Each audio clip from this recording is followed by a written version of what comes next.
Another widow, the widow Horvath. Tells about coal runs then and now. Comparative study here. This was always a pretty tough place to live. Fighting, gambling, killing, you name it. It was a booming place when the mines were working. There were 60 houses up on the hill there and a bunch more along the river. Lord, it was a hard place for a woman to be alone. Of course, it's different now. Not much happens around here that we have to worry about. Just a pack of stray dogs and a motorcycle gang. Last night I woke up scared. I thought a car ran into the house. It was next door in Jim's. His porch fell on. He won't fix a thing. Just lets it fall to the ground. Then, I got to read a poem out of the poem on here. This is one of the best oral accounts of what happens to you when you spend your life working in the mine. It's called Dead Before You Hit the Ground. The words of Obi Ayers. If I had my life to live over and knowed what I know now, I'd never went in the mines. That's the truth. Too much dust. You're right in that dust, you know? On a load machine, right in. I'd have done something else. By the time you get your pension, you're ready to die. You ain't got no wind. Here a while back, my neighbor went to throw some blocks in his truck to give it a little bit of weight. I was standing watching at the front door. He threw 2 blocks in the truck and just fell back like that. Well, I thought he slipped, you know. I stood there and here come his son hollering. I ran out, but he was dead. He was dead before he hit the ground. Just that quick, you know. Dead before he hit the ground. He was so big a size you wouldn't think a thing was wrong with him. He was retired too. You know, they told his wife he died loading block. I said, that's a lie. If you call loading 2 blocks, loading block. I said, yeah. He just drove 2 blocks. Picked the bucket that quick. Black lung. Had no wind. Heart attack killed him. But his lungs were shot, just like mine. He was dead before he hit the ground.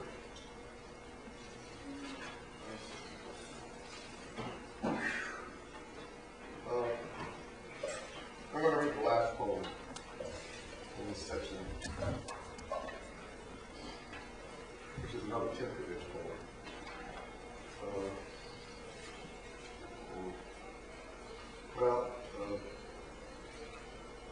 Timkovich is middle-aged now, and it comes to some realization here. The title is odd.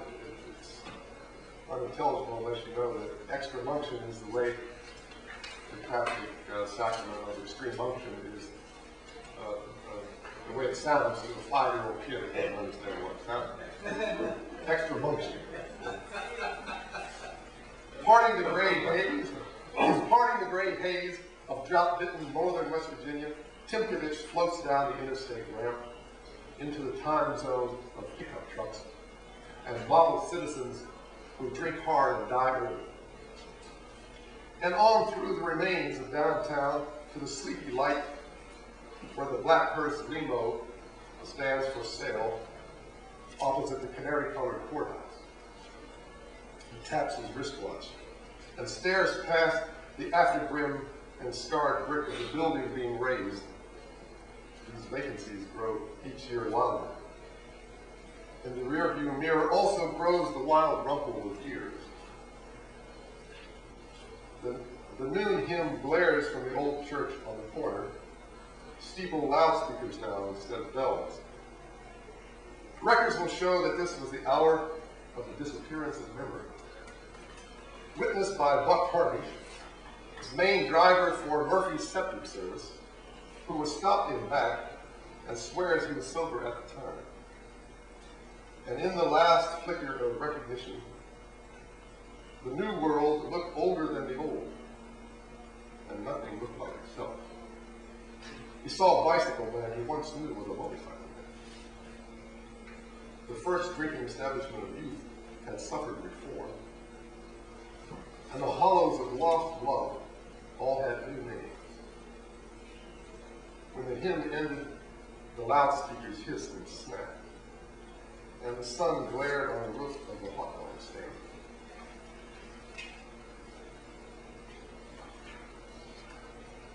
I'll read a few more from the last section.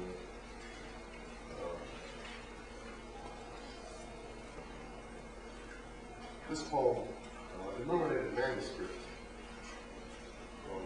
makes reference to the medieval poet whose name is lost, but everyone called him the arch poet. But the poem is connected with the death of Joe Barry because I wrote it before Joe died, and after his death I realized that there was probably a connection, at least in some subconscious way, thoughts about him, not knowing he was going to die, but in some strange way of anticipation maybe. The arch poet, heading down Route 19 out of town, bald of head, lean of frame, famine-scalded guest of the earth, still joking, still coughing, still in love with the ice woman, her chisel-bone smile. Stopping at the herm of the Mason-Dixon line to speak his last vision and verse. I cannot abide the grubby capitalist, for thanks to him the price is up on every bottle of cheap wine. The thought recalls to him the evils of prohibition, and he takes refuge with a rowdy bunch in a burnt-out abandoned church. Terra redenting, the final peace, the quiet of the park.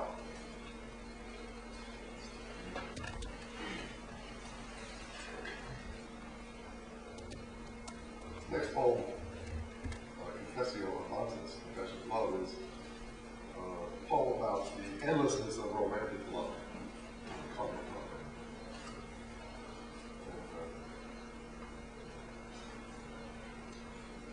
It opens with a quote from the song, which you'll probably be quoting on this. Was blind and now I see. Was blind and now I see brought you to memory in a motel room outside Withville, the hub of Southwest Virginia, as I groped in coal mine dark for water, sweet water. Only with you it was grace before the wretched part, which no man foresees. Even the laureate Petrarch, who set the record in these matters, questioned the end, if you read between the lines, as he sparred with Augustine in his last reveries, taking Cicero's third cure. Why doubt the wisdom of experience that went so much farther down the road?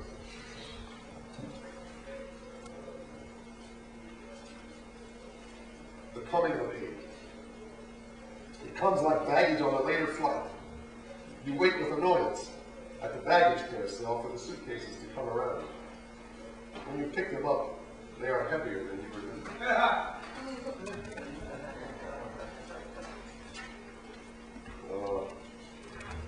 Okay, I'll read this last one, which introduces a new character.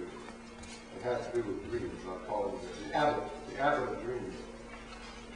Here's the abbot driving a car. So this is poem about, a lot of poems about driving a car. So something about the poetic stuff. But anyway, driving with the abbot of dreams. Frame to frame, the one-window moon over eastern ridges to night withdrawn, until the known is unknown, and the abbot finds a drowsy angle of evocation in the middle of no man's land, where fall the music is so soft as silence above the raw and cindery rhythms of the earth. There and then, in the free space of the dream, what is encoded in flesh is intimated to his fingers, as only flesh feels. And there and then approach the orange lights of fast food, smoldering in a hollow at an interchange. And the abbot's wife, who is tired and driving by rote, begins to slow down. Drive on, the abbot says. No artificial lighting, please, when I'm close to the source of earthly life.